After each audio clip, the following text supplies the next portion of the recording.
sœurs, que le Seigneur vous bénisse abondamment. Dieu me met à cœur de vous partager une courte exhortation. Alléluia. Père, au nom de Jésus-Christ, je veux te bénir, je veux élever ton saint nom, te remercier, te bénir pour le message que tu vas nous donner ce soir. Seigneur, daigne nous fortifier, daigne nous rassurer, daigne, Seigneur, maintenir notre foi, Seigneur, dans la fermeté. Nous voulons, Seigneur, remettre toutes choses entre tes mains.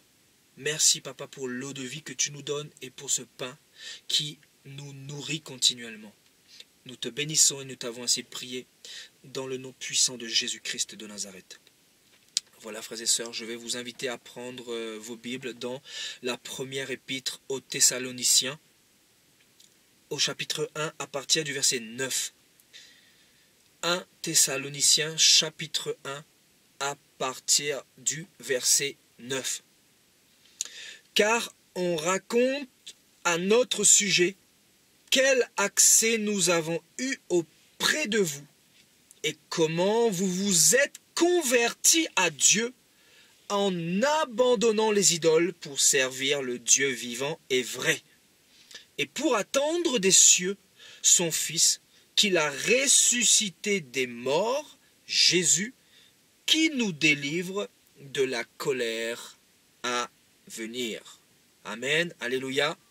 Donc le thème d'aujourd'hui, c'est pourquoi nous convertissons-nous à Jésus-Christ. Quel doit être le but de notre conversion au Seigneur Jésus-Christ? Ici, on nous parle des Thessaloniques. On nous dit que cette église-là s'était véritablement convertie. Et là, c'est Paul qui parle.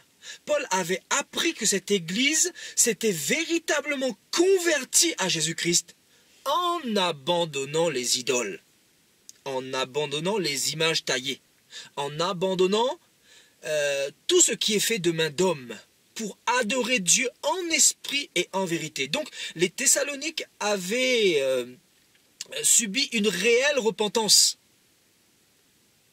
Les Thessaloniques avaient subi une réelle conversion. Et on nous dit que ils se sont convertis à Dieu en abandonnant les idoles pour servir le Dieu vivant et vrai. Donc le but de la conversion, c'est aussi pour servir Dieu qui est vivant. Alléluia.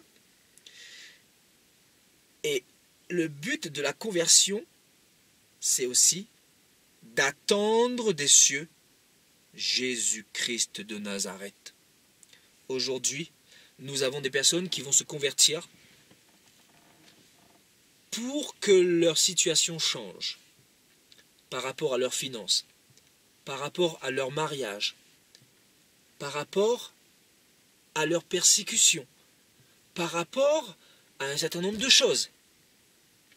Aujourd'hui, il y a un évangile étranger qui est venu dans ce monde, qui vient de l'enfer, et qui nous dit, si vous venez à Jésus-Christ, vos problèmes prendront fin.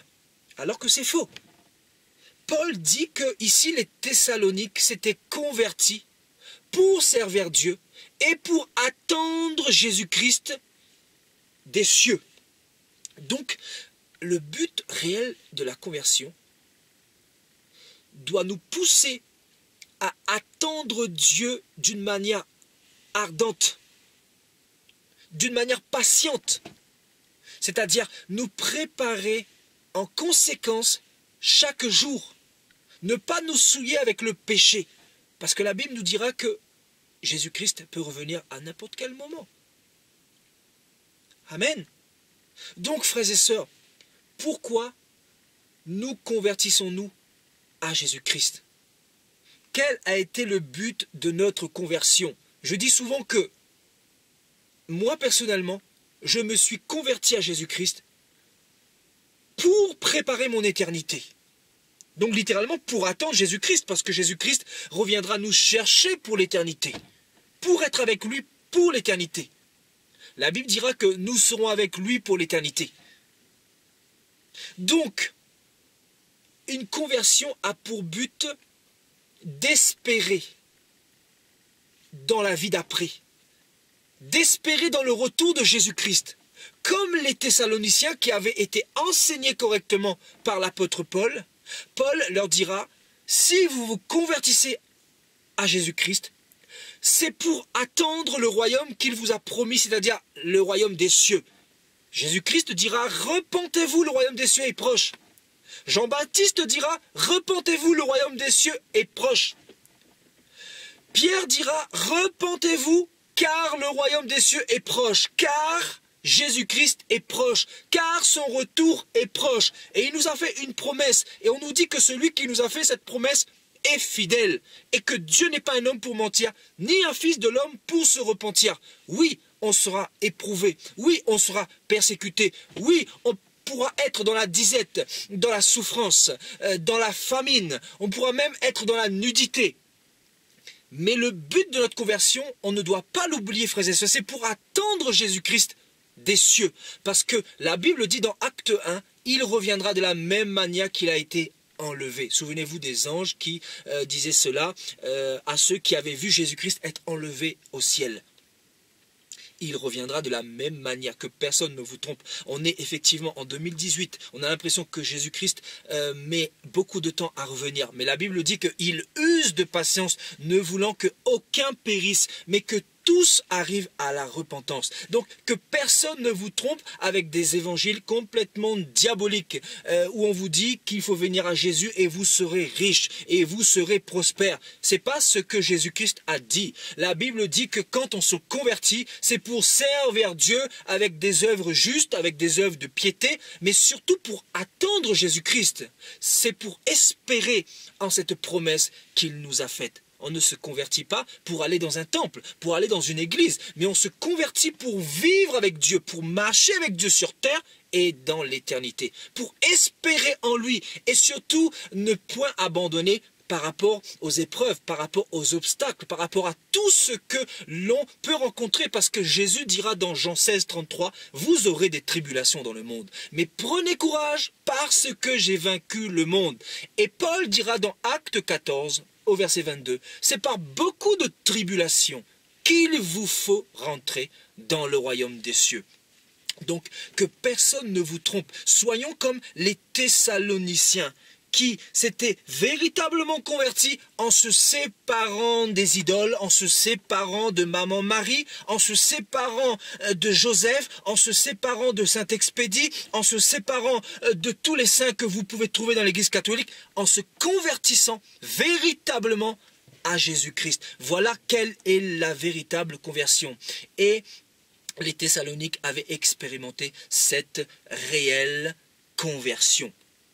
Et on nous dit que la foi des Thessaloniciens, c'était d'attendre. Ils s'étaient convertis pour attendre la venue de Jésus-Christ. Parce que nous, les enfants de Dieu, qui nous sommes convertis à Jésus-Christ, nous souffrons de tout ce que nous voyons dans le monde. Donc, nous n'avons qu'une hâte, c'est de partir avec Dieu, parce que ce monde n'est que chaos, ce monde n'est que tristesse, ce monde n'est que haine, n'est que injustice, n'est que orgueil, n'est que vanité. Ce monde, on voit qu'il court à la perdition. C'est pour cela que notre conversion, du moins le but de notre conversion, doit être l'attente de notre Seigneur Jésus-Christ qui reviendra du ciel, frères et sœurs. Alléluia.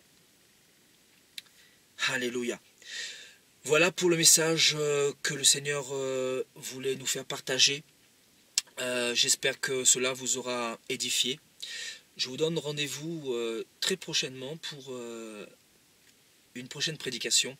Et surtout que le Seigneur vous bénisse, soyez fortifiés et ne baissez jamais la garde, continuez malgré les persécutions et sachez que les mêmes souffrances sont imposées à tous vos frères dans le monde. Et Jésus-Christ dira, mon juste vivra par la foi.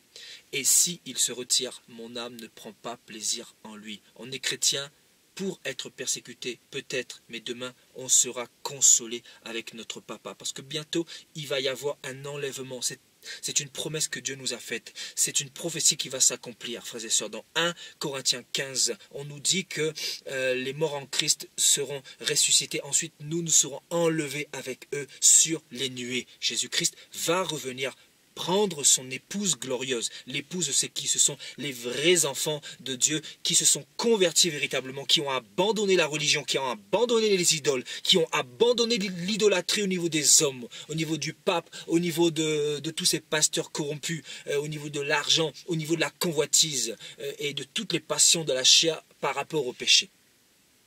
Que le Seigneur vous bénisse et à la prochaine, frères et sœurs.